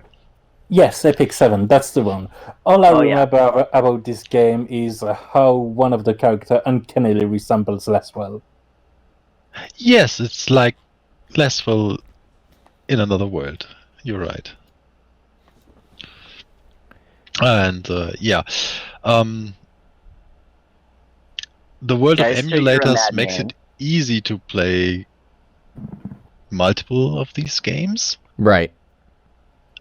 The one thing you always have to take into account is to limit yourself on spending, because if you play multiple games, it's really easy to just 5 more bucks.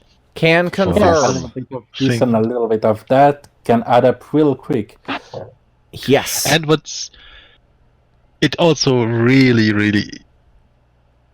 gacha games in general skewed your perception, because I always find myself in a situation where I just buy a $50 pack in a gacha game, but a new $50 game for the Switch. I just it's $50. It's yeah, really it has strange. a way of doing that, don't it? So you really have to limit yourself to, if you spend only in one game that you currently and play, and all the or others just- free to play. or just making a predetermined budget, no surprises. That as well. Or you're rich and can just spend in every game, but I'm Or you're very on, rich on, indeed. on a very, very, very low income, so I'm not rich. So if you're not rich, you might as well be forward thinking. Yeah, and you have to, of course, pick your gachas, because there are gachas like Arknights, you play them a limited time a day and then you're over and done with them. Pretty much. And then there are gachas like 7 Deadly Sins, you can play it all day and actually are required to do it if you want to reach certain things. That's why I still don't know if I will continue to play 7 Deadly Sins in the long run, because it really demands time. Yeah, And I have time at the moment because I'm not working because of the operation I had, but that will end. Right. So Yeah, and we'll see. at the very least, I know at my small level that juggling between at least 2 games is a bit easier where you can do that simultaneously, because when you play on your phone, of course, you have to switch from one application to the next. But for the time where FFBE worked on Nox without having to play the Amazon version, I know I at times played FFBE on some of the farmable content on my PC. Or for a brief moment, I played Grand Blue on the PC version as well, while I was playing Valkyrie Anatomy on the phone. That's the other thing. If you play multiple gachas on a PC, you need a good PC because it eats into the RAM and the processor. Emulation the graphic cards is not as important, but the processor and the RAM is really important. Yeah, that eats into it very Emulator hard. accuracy takes a lot of system resources and always has. Indeed. I was thinking about it also with a game like Arknights. With a lot of the content being like, I don't necessarily want to say a lot of the content, but with much of the time that you spend in the game being like farming for upgrading units, and a lot of that farming you can do auto. You just hit a button and say start the stage, and it'll do it as you've done it before. So that's another way to kind of be able to play more than one at a time without, burning yourself out. Yes. If you have 5 gacha games where you need to actually manually do every move, it's pretty much impossible. If there are auto farmers, or if the game has auto farming systems like Arknights, like 7 Deadly Sins, like Epic 7, it's easy. Like Fire Emblem Heroes. Oh wait, that one is payload. That can't even be easily played on an emulator because it's Nintendo. Of course, and they just have to do things their way. It's Nintendo, yeah.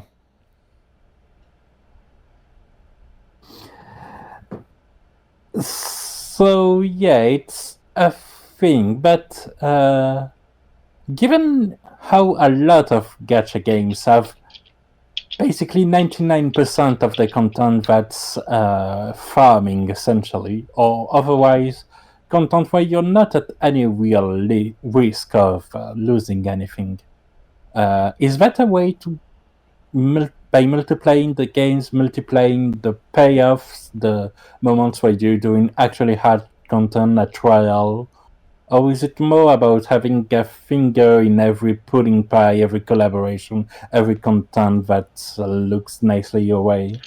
I just like to look at all the new stuff, all the new games, all the things. I'm one of the few people who do not get any validation, anything from beating a challenge.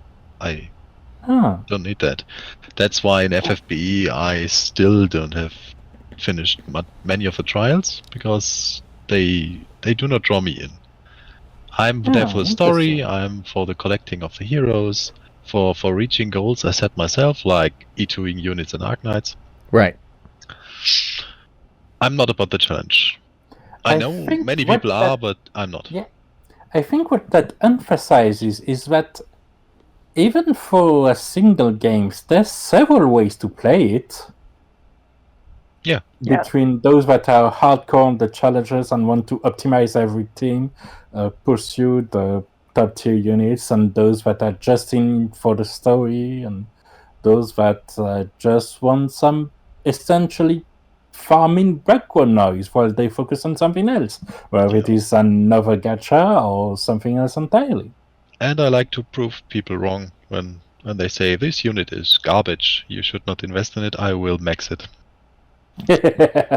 Oh yeah, it's very fair. I mean, I recently in Arknights, I recently got one of my characters to E2, and I'm like, I regret this. I don't like this character's personality, and I may never end up using them after having pushed them to E2. Yeah, and E2 takes a ridiculous amount of resources, so... It does.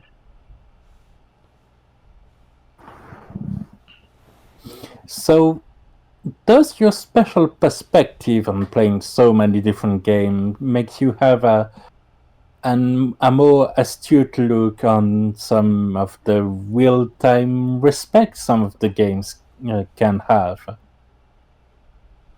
Like, do you feel more drawn in if a game has, say, a fast-forward button for the auto-farming stages and the likes? I do like my games to have auto farming because it makes it easier to play another games next to it. But actually, the games I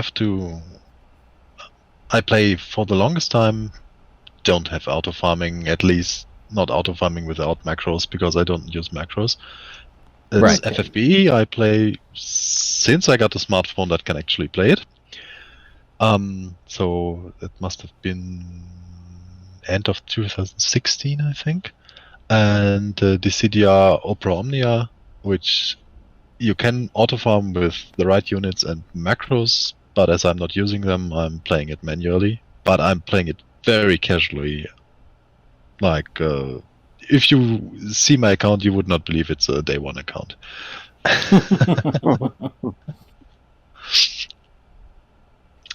Yeah, those are my two oldest games, and the game I have most invested in is probably FFBE, because back then oddball unit. crazy.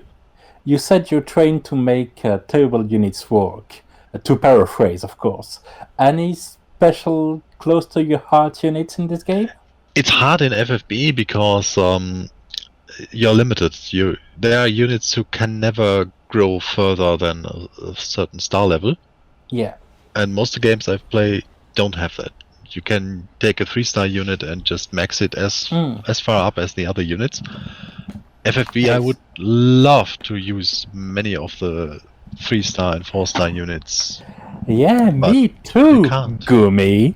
I personally, I love from the units released this year. I love Sister. I really love the sprite of her. Oh yeah, she looks amazing. Gorgeous. Her animation was mwah. And it's really sad that they have so lovingly animated and drawn units that are never used. Yeah. Agreed. Like in Epic 7, I can take a 3-star unit and make it max level, use it. It might not be the best, but it surprisingly works. Now let's get a bit dirty. What's not like that? What's a game you've started and that you had the most I'm stopping that right now reaction to? Oh, you mean a game I started and then dropped because of certain events? For instance, yes? That would be Last Claudia. Oh dear. Because I really love the game, but what they did was so scummy that I just didn't continue. Congratulations, you had some amazing art styles, some amazing collabs, and you ruined everything. Yeah. Because I still love the game. It has pixel art, which I'm into, and it has really good game system, but I was so angry at them I couldn't play anymore. The Secret of Mana thing where they paylocked it hard. Yes. Yeah. Also without telling you before you already invested into the banner, oh, you can't go further anymore now without paying. Oh, yeah. I mean, we've mentioned before, we like communication and we don't like bad surprises, and apparently that was a surprise bad enough to make you go, nope, I'm out. Yep. I respect it. And I gradually stopped Fire Emblem Heroes. It was actually my second gacha game, and I really like the characters, but the game just has no good story and strange direction it goes into. Strange, I've actually heard some good things about the Season 3 story. That might be, but I dropped out before that. That would explain it. Because I've also the dropped first two doing that. seasons, the gist of the quests was always the same. Oh, we are forced to fight you. Now you beat us and we're friends again. Have a nice day. And it's not like Fionn was particularly engaging. No. Fair enough. I know very little about Fire Emblem, so I can comment on that much less than usual, unfortunately. Yeah, Fjorm is actually a unit original to the app. And for having original units that actually look engaging, they are not. Yeah, she's a big old slice of white bread. Fun. No. Fair enough. Do you have one particular feature given you particular playstyle for any game that when you see it, you're like, okay, this is going to be good?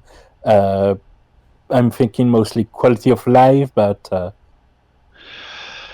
I don't know about, this is gonna be good, because it would need to be something new and exciting. But I have a few things I expect from my gachas nowadays. Alright, what's your gacha comfy pair of sleepers? I expect the game to have a daily free summon in some shape or form. Because, yeah, you mentioned it. You like new and exciting free stuff.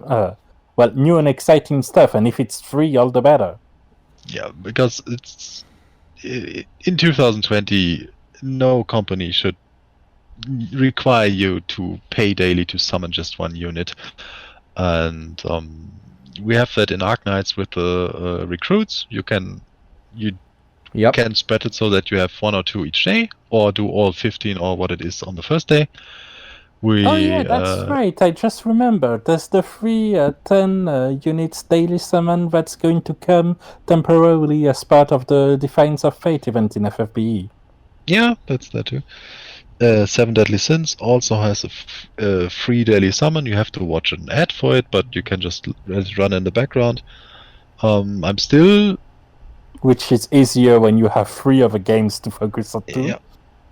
I'm still a bit miffed that FFBE does not have a free daily summon, but they emulate around with events and free tickets, so effectively you have one. Also, they technically do have that, except it's only 3 days of the week. Yeah. So it's a game from 2016 or 15 or something, so it's forgivable, and I've invested too much to be miffed about that. But with new games, if they make you pay through the nose for just a daily summon, then that's already a black mark. You've mentioned you invested enough that you're forgiving them for it. Has there been any time where you've invested a lot in a game and then had to drop it, either because of some decision that was like, even with how much you've invested, that bit was the drop that the straw that broke the camel's back? That's Fire Emblem Heroes, because it was the first gacha game I actually paid money in, and in the first month I lost a bit of control. So that's why I went to budgeting my spending. Yeah, sounds like a good lesson learned. Yeah. Because that was also the day where I found out that both of my bank accounts are connected to my PayPal, and not only one, as I thought. Okay. Also a good thing to know. Yes. And in kind of the same line, has there been any game you got into but that eventually died or closed? Yes. Mobius, Adamnesis? Star Ocean Anamnesis, yes. I really liked that game. And I came to it late.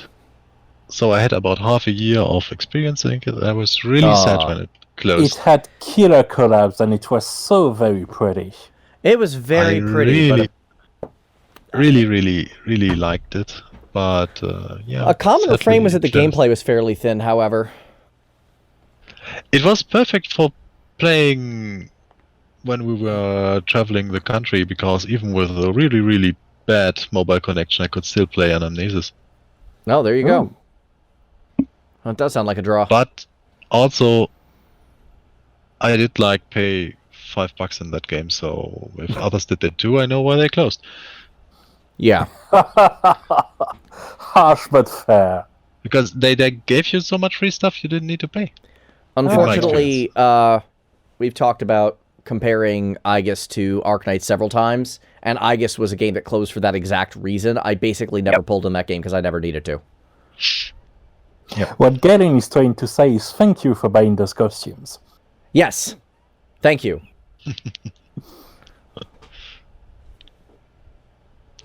I don't regret it.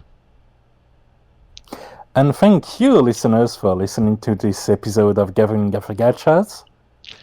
Thank you guys so much for tuning in. I think that's all the time we have. I have no idea, because this recording has gone on for much longer than you're going to end up hearing, because we had so many technical difficulties. What even is time anymore? What is time? As I said before, this was definitely not Tech Tuesday. No kidding. Oh my. Y'all are fantastic. Thank you so much. We'll be back next week with more of the games you love to hate, including War of the Visions, where we're going to take a hard look at that one. Thank you guys. Have a good one. I'm going to keep an eye on this one. Me too. See y'all later. Bye-bye.